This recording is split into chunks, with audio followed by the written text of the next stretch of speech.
Okay, so this is your chance to ask some difficult questions about OpenCL, SYCL, C++. I'll be running around with a microphone, so have a think about your questions. Whilst you're thinking, we'll get the panelists to introduce themselves, just in case you've forgotten who they are. So we'll start here and go this way. So introductions. All right, my name is Axel Alpay. I work for Heidelberg University, and I'm the lead developer of the adaptive CPP SYCL implementation, and I'm also part of the Khronos working group. I'm Nevin Lieber. I work at Argonne and LCF. I work on Cocos, Aurora. I am also a representative on the C++ committee. I'm the vice chair of the U.S. delegation. I'm the admin chair. I'm the vice chair of the Library Evolution Incubator there. Also, one of the representatives on the Khronos committee. And there I'm the C++ compatibility subgroup chair. I'm Kevin Petit. I work at ARM on GPU compute on many GPUs. Okay, so one to kick off. We heard earlier there was this request about the alignment of all the different standards, at least within Khronos, things like OpenCL, Vulkan, and SYCL. So what do you think the biggest gaps in the stack are, and what are the possible way to kind of resolve those things?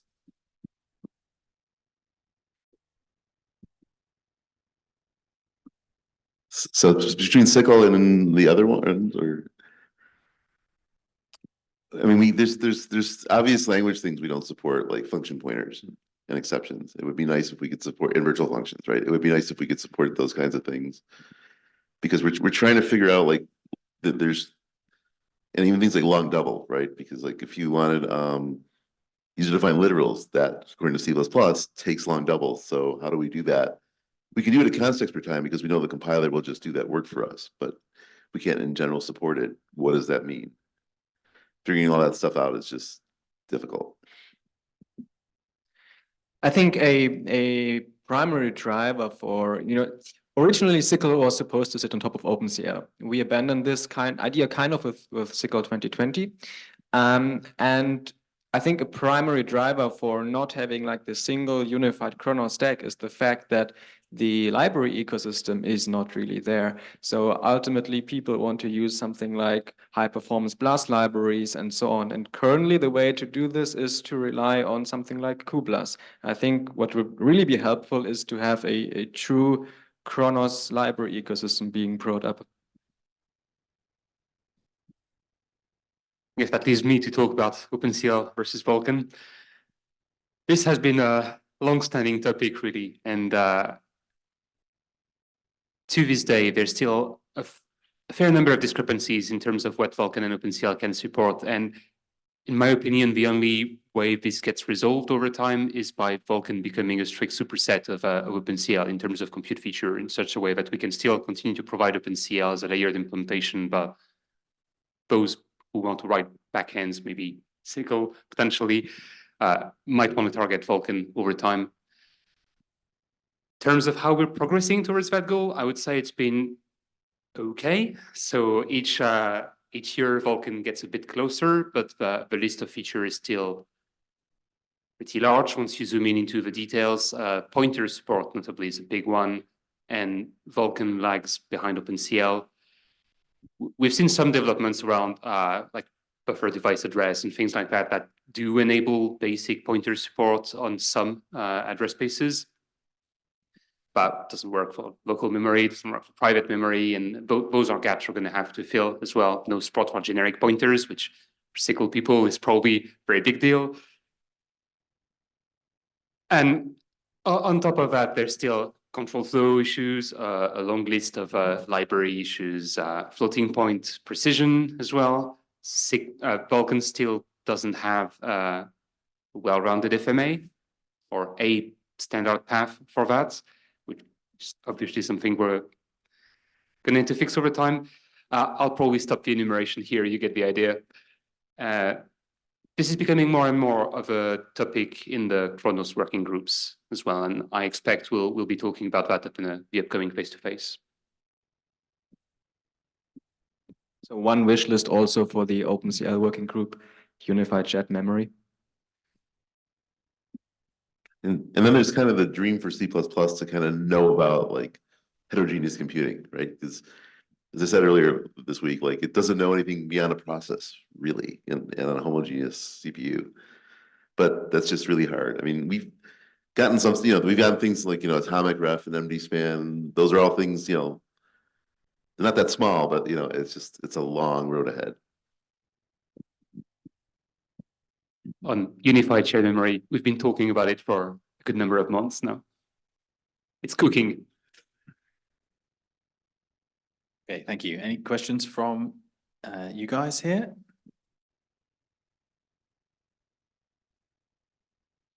I can ask some different difficult questions then. So, oh, this question, we'll go there.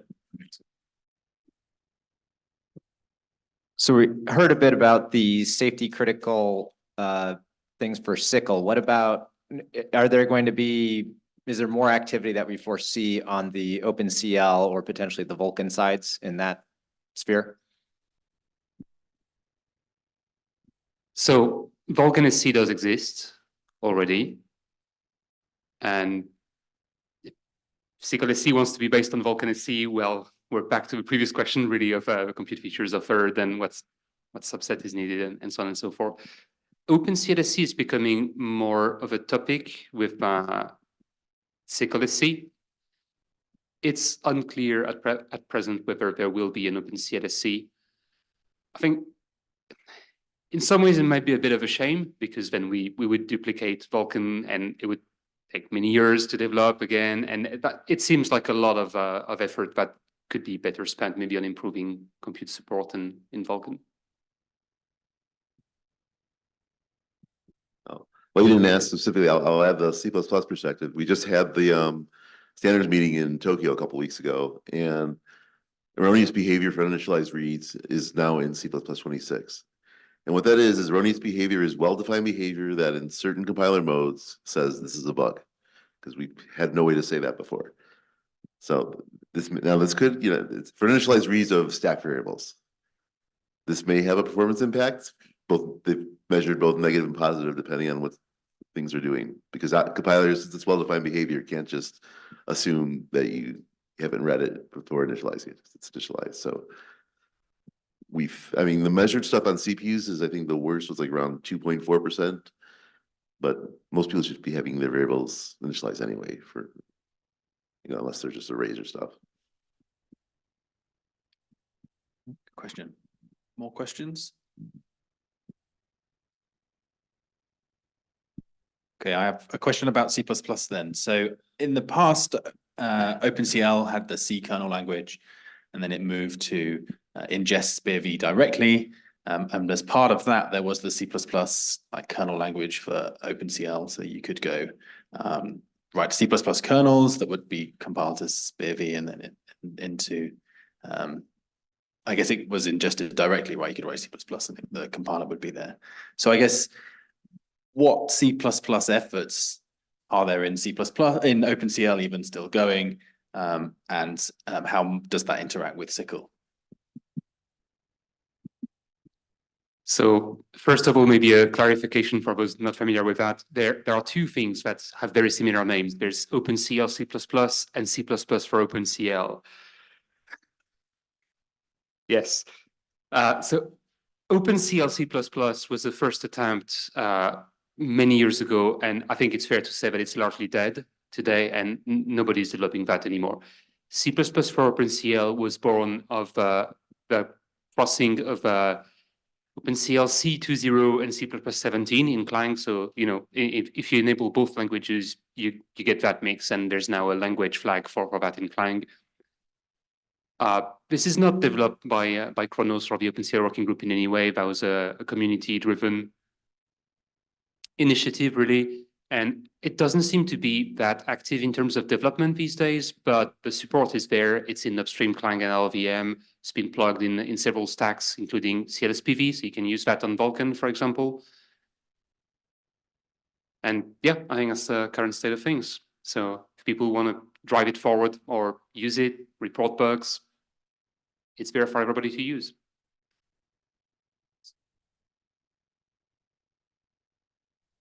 Questions? This is your chance to ask difficult questions of experts. Or simple questions. Or simple questions are allowed too. Yeah. I guess kind of a future-looking question, and I guess this is aimed at you, Nevin, really, as the chair of the TSG for, where we think C++ and SYCL are going to be interacting.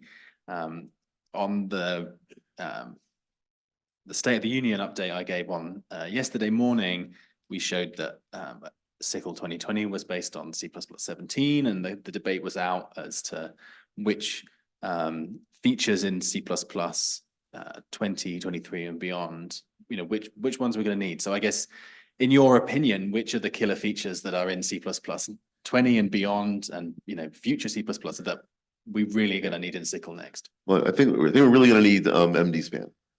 And that's a 23 feature, and it's got one part that is tied to a language feature of C++ 23, and that's a variadic square bracket operator. I mean, the representation comes from Coco's people, and we have function call operators to back up for that. But so we may want to jump to 23, but we also know every time we jump a version of the standard, it makes it harder for some people to get there. Right? It's a balancing act, right? I mean, we need to make progress, and cut out really old code, but it's hard. It's hard to migrate. So, I mean, would that be sufficient for what people in this room would want? I'm going to turn it back on you guys. If you want to ask us hard questions, we'll ask you guys hard questions. Would that be enough just to get that language feature into MD-span, or would you want an emulation layer and maybe a SYCL MD-span is that can be converted to the standard MD-span? One no. That's a lot of it's what what do our users want, right? Because when we're in our Khronos meetings, right, we're trying to guess. But we're kind of we work on implementations and libraries, so we're kind of weird users. We want to know what other users actually want too.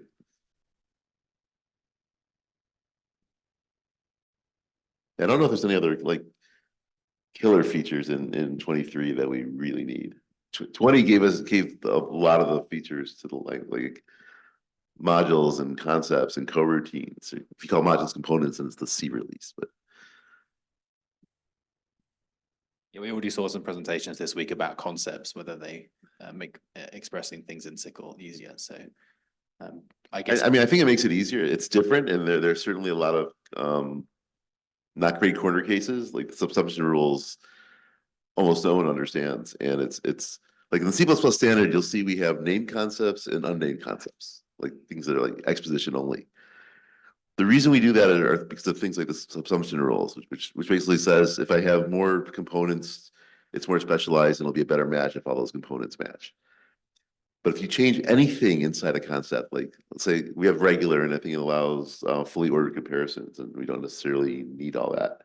But if we change that, we could be breaking someone because the subsumption rules suddenly change. And so they get a different overload. So C++ committee has realized we can't actually change those. So we go to unnamed concepts where we can change those because we haven't really promised you that subsumption rules will apply. So we found the sharp edges, but we kind of had to wait until concepts showed up in C++ before most people really figured out what that was. questions.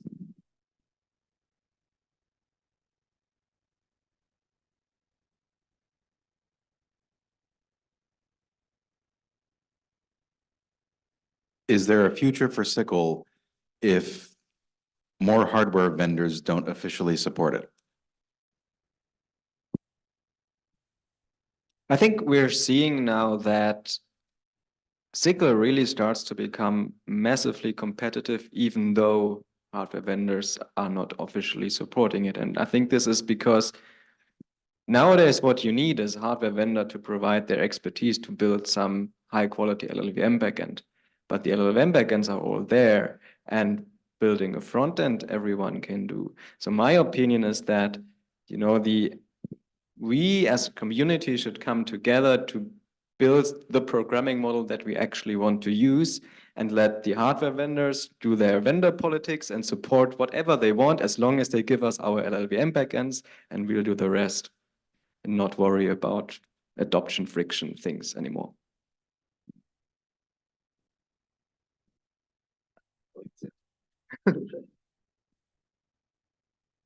You can make of that what it means for Intel supporting SYCL officially what you want. Yeah, and I think it's also maybe a two question. It's like which vendor support, but also which HPC center is providing it, right? I think also this one, and this one is maybe more the power of the user of the center. Sometimes you think you are useless of sending a support ticket to get it installed, but I'm sure if enough people send some support ticket at the end, they will install it. So please continue to complain if your center doesn't support SYCL or something like that. At some point, they will install it and stuff like this. So you have more power than you think, I guess, to make stuff change in big HPC center. Also, you can just install SYCL by yourself, right? I mean, as long as there's some backend stack available that a SYCL implementation can target, nobody's preventing you from just downloading, installing adaptive CPP or DPC++ on your own. It works, and it's not as pretty, but you can always do that. I mean, you can even, you can even do it in Compiler Explorer or Godbolt if you. He hates that his name is now taken away from him, but. So yeah, it's available, and I don't think there's GPU support yet, but they'd certainly like to add it. I mean, there's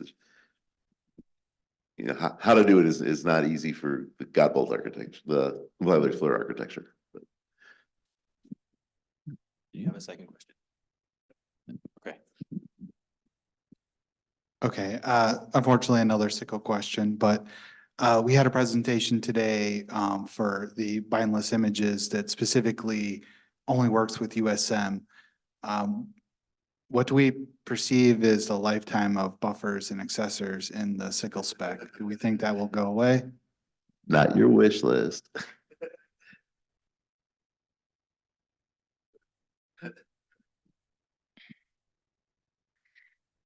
I think there are some people who like buffers and accessors. I think most implementers probably don't like it that much.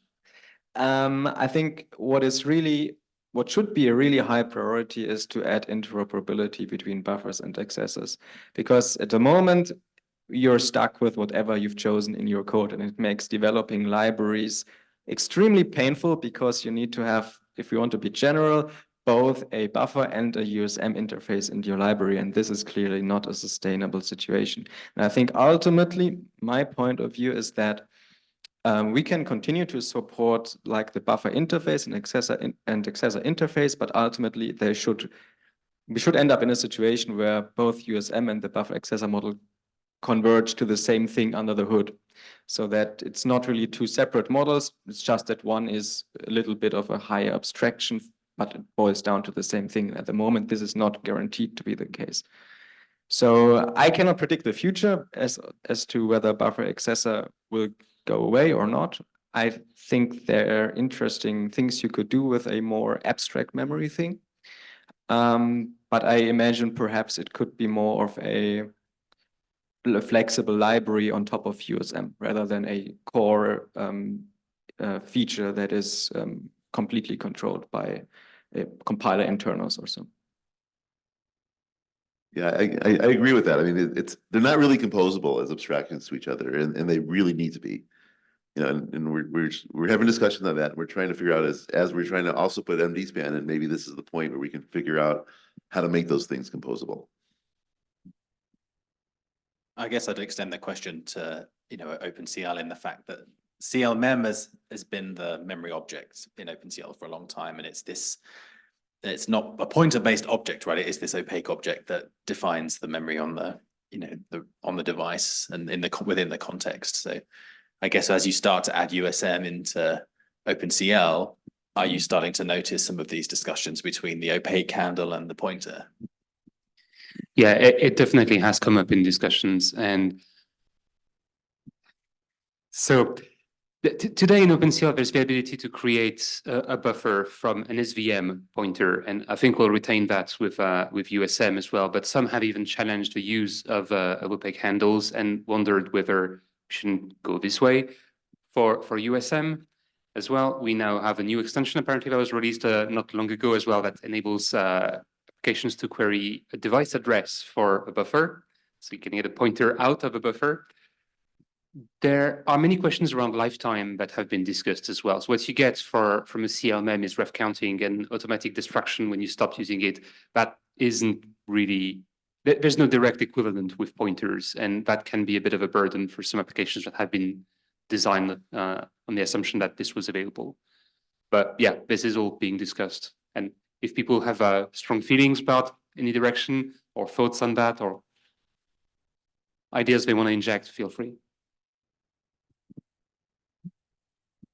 So this question is about the sort of touches on the buffers, accessors versus USM stuff. So what's the plan for SYCL next? Because so porting my code from SYCL 121 to 2020, at least for the buffer and accessor case, was somewhat straightforward. It wasn't too much breakage. There was some. But to USM is basically a complete rewrite, right? So I think for SYCL next, we might want to pick something and stick with it. Otherwise, it's going to be a really painful transition. Well, our next face-to-face is a week from Monday, and we're definitely going to be discussing that. We don't have an answer. I mean, yeah, we know it's important, and it's important to us. Questions in the room? I guess I had a question for everybody really about learning these programming models, right? And the C++ question is somewhat interesting if you think, what are the programming languages that most developers are learning when they come out of schools and universities? It is things like, more things like Python rather than C++ and even C, right? So parallel programming is hard enough already. And if we're going to introduce a new community of developers into these parallel programming models like OpenCL and SYCL, we have to first teach them the language that they're based off, whether that's C or C++, and then we have to teach them the parallel programming model on top. So what can we do about that? How can we help onboard people from that sort of Python community into, or a non-C or C++ background into the parallel programming in OpenCL and SYCL? I mean, I haven't thought about it, but so the C++ community is far bigger than like almost everything. I mean, we had, I think, 210 people total in Tokyo a couple weeks ago. One of the subgroups is the education subgroup. Is how do we teach it to people? And I think probably after me, we need to approach them to say, okay, we also need to be able to teach people these more advanced programming models as part of that, because otherwise they're just going to be lost, right? People kind of have a mental model in their head of a von Neumann architecture, which doesn't exist anymore. And, no race conditions, the pretty easy life, of the 70s and 80s, which isn't true. And they need to at least, be thinking about this kind of stuff. And we need to figure out ways to teach it. I mean, they're trying to figure out how to teach C++, but I think we also have to teach more than just that. Another thing that I think is important in this area is to ensure that there's more of a continuum between this core language, C++, and the actual heterogeneous programming model. And I think like standard parallelism touches on that, where you basically can just take your C++ code and then have it run on GPU. And in principle, once you understand what C++ is doing, it will then just work. But you could also go the other direction and try to think about how you could get heterogeneous programming more accessible in more high-level languages like Python, for example. But that would basically require a completely new conception of heterogeneous programming models, because the pitch of SYCL is how can we express heterogeneous programming with constructs that are native to C++, and other languages have other idioms. So those language people would then need to come up with what fits naturally for their languages. And I'm not an expert on Python or Rust or whatever, but I'm hoping that they will step up too. And some of it's just hard, right? I mean, you know, memory order relax is kind of the default in the stuff we do. And it's really hard to reason about that, even explain like what it means to people. And I don't know how we solve that. So this triggers a couple of thoughts on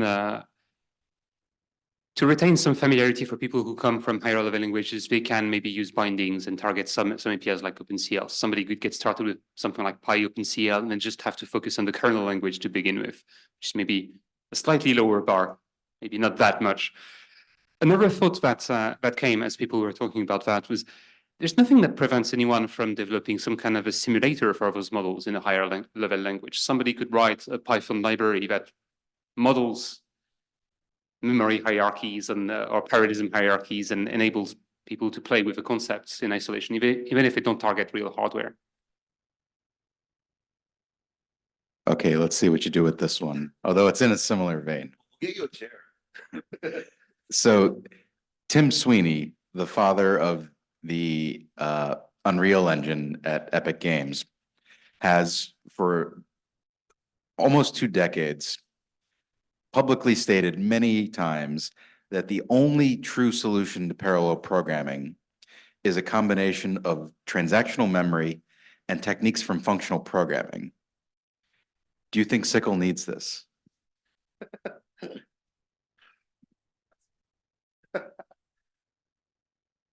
Sure. When are you shipping it? No,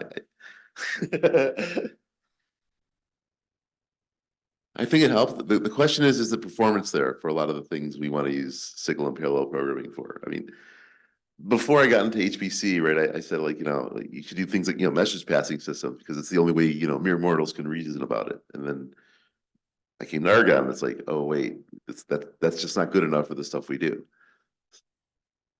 And so I think that stuff would help. It certainly would help it make it more approachable to people. I mean, you know, functional languages, you know, functional stuff shows up like it's in C++, right? The templates is really functional programming with a terrible syntax and terrible error messages when you get it wrong. But it's functional programming. It's basically template meta programming. So I think if we can figure out an evolutionary path, if we can give you more, you know, the success of C++ is you get more it gets a multi-paradigm language, right? And that's made it successful.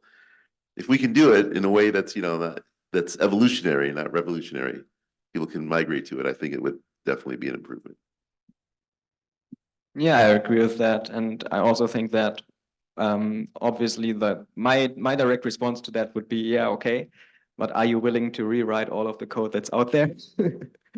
And probably his answer would be no. So there's your answer.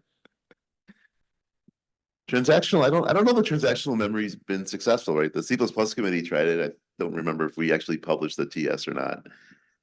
And, you know, hardware and both didn't do quite what it was supposed to be, and there's not enough of it, right? We have to fall back into software to do the transactional memory stuff in general because there's just not enough hardware in the world to do, you know, on the chip to do it. So I don't know if that's the solution. It makes some problems easier. I mean, a lot of the transactional memory stuff in C++ was weird because like we want to, you know, undoing an allocation is freeing it, but at the low level, those are just 2 separate functions, right? It's a higher level idea that like I allocated memory, the transaction failed, I need to free it. That's just a higher level thing. And mapping that is hard. And the general transactional memory one wanted to like double the number of functions, you know, because the way to undo things. And that's just not acceptable to anything or anyone. Just one observation on the functional aspect. A lot of the presentations we've seen in this workshop were actually about functional approaches to parallel programming. At the primitive level, at least. Any more questions from the audience? Okay, I have, I guess, one final question for the panel then. I guess when we talk about heterogeneous programming and heterogeneous programming models, we have this mental model that we are targeting a system that has some sort of host CPU with a GPU attached to it.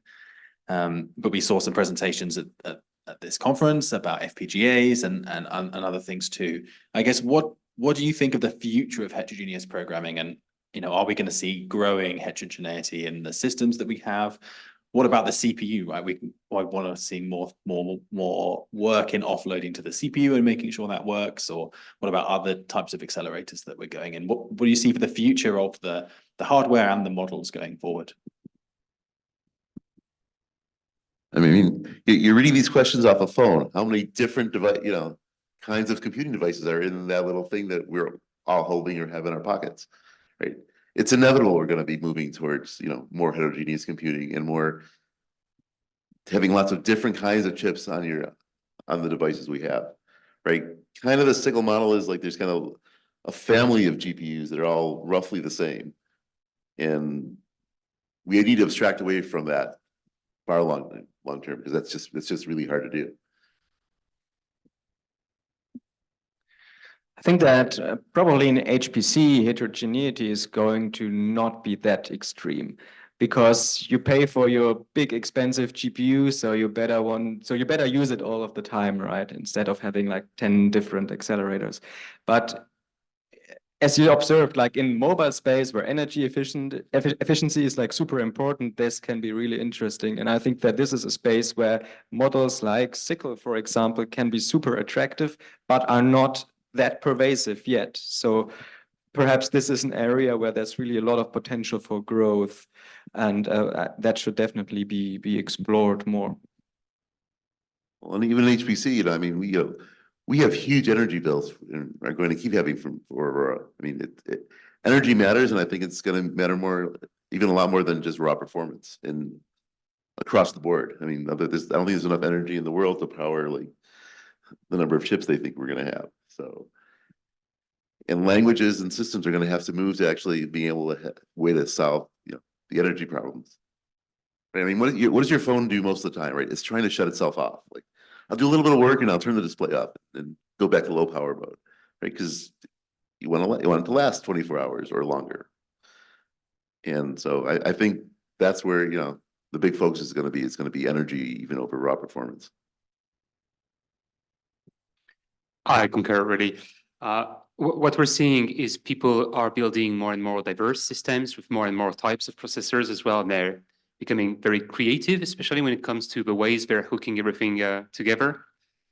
So the future is going to be more diverse, and I agree on energy efficiency. That's going to push the development of more specialized accelerators that we're going to need to find ways to integrate into the existing frameworks.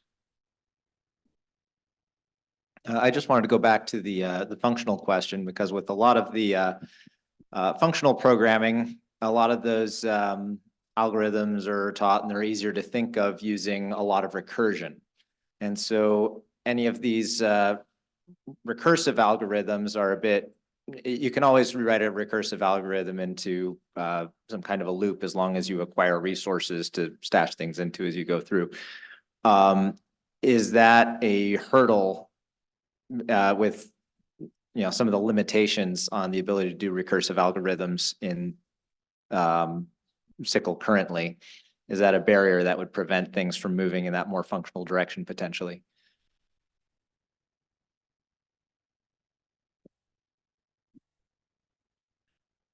So SYCL at the moment does not allow recursion. And I think historically this is because there are some backends or devices that may have trouble with that. I'm not sure to what extent this is still the case if you have like very, very modern hardware and modern backends.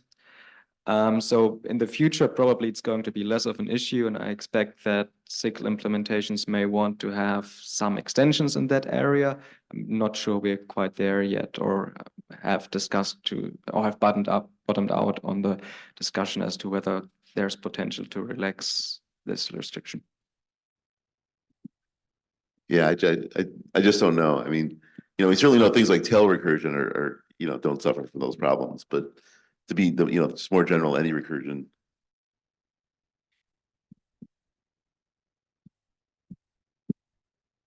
Yeah, like one problem with recursions on GPUs is generally that most of the GPUs don't have a resizable stack. So you have a pinned stack size at runtime and that's it. So recursion is really difficult to model because then you are spilling to an actual global memory buffer, but you still can't allocate more memory if you need it.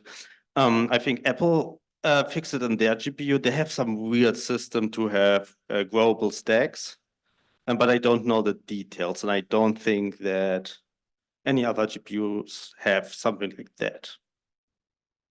Yeah, I think recently LLVM added the tail recursive option or something like that.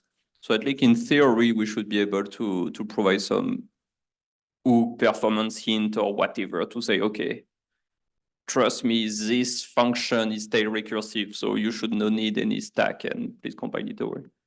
So at least for SYCL Next, what we can do easily is to allow const expression who are recursive or something like that. So you know at compile time you will loop, you will finish.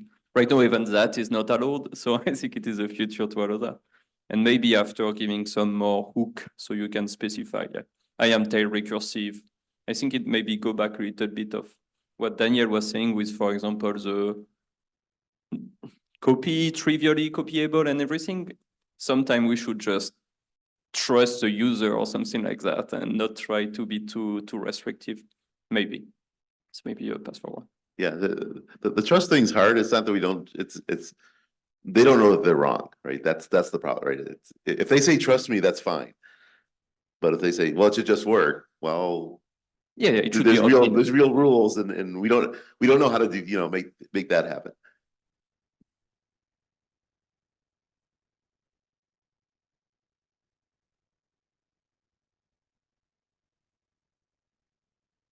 Any final questions?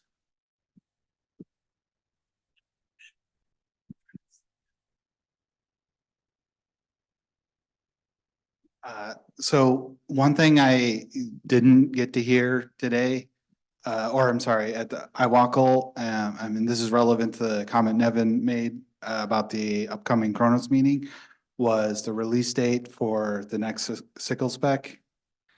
And so given that I believe it's 2024 and the previous spec was SYCL 2020, I think that's the number one thing that needs to come out of the next meeting is the release date for the next SYCL spec.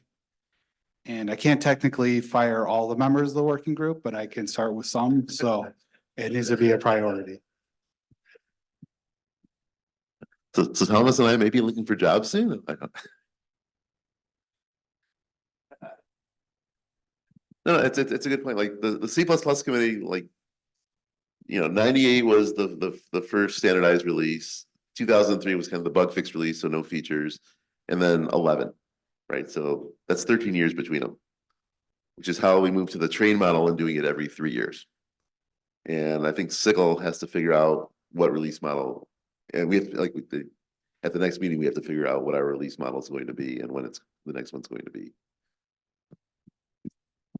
But to be fair, I think SYCL 2020 was a massive change, and basically a whole pile of features was pushed into the SYCL specification, and there was no CTS, no implementations, nothing. And so basically it took forever to just, you know, build all the tests, build all the implementations. We're still actually not there because while DPC++ has reached conformance, Adaptive CPP has not, and probably will not for SYCL 2020 at least.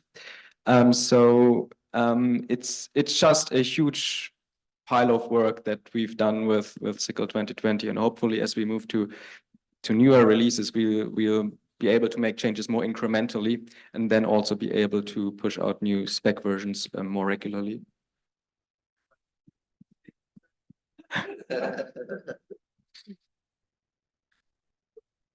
And C++, besides having more people, doesn't have that constraint because there's no test suite. So the data is important for the next one, but isn't also equally important to have the strategy to say it's going to be a train or say it's not going to be a train? we need both. I mean, it's just having one doesn't mean, you know, you say we have a train model and not say how often we're shipping. That doesn't help. And just a date for the next one also won't help us because we need to figure out how to steadily make work and make progress happen.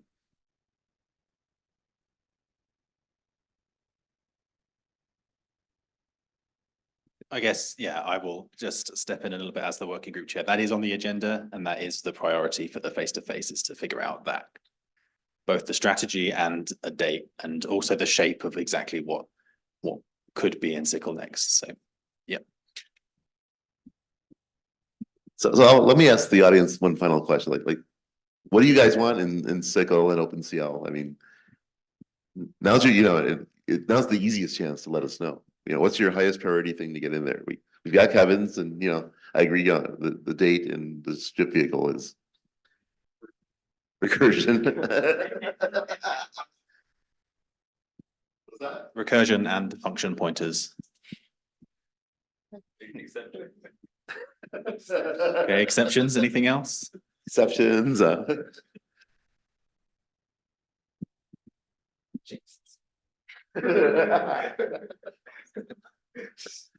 I have a rather simple thing, I guess, and that's multidimensional strided copies. So the SYCL equivalent of CUDA memcopy 2D, 3D.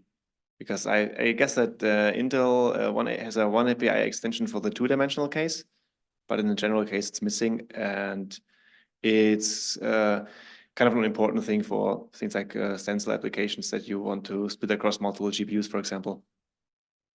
We're talking about USM, right? The USM. Yes. I mean, for the XSM model, I guess they're implicitly there, right? But for USM mem copies, that's still missing.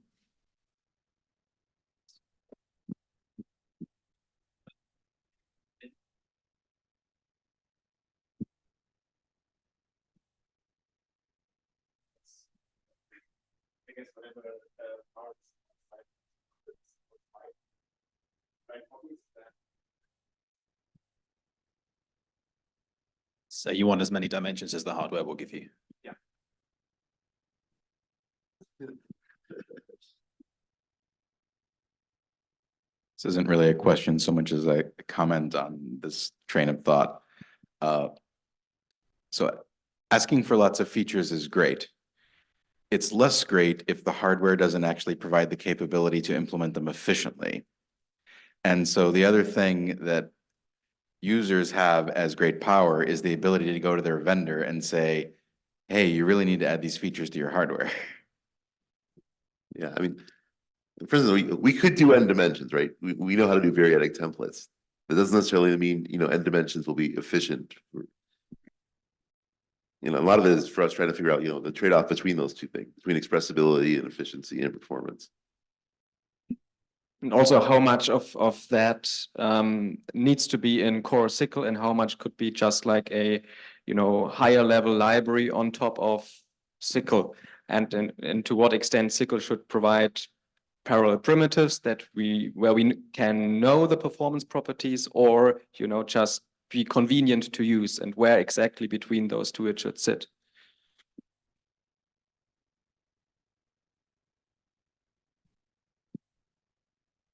Okay, any final comments or questions? Either from the audience or the panel?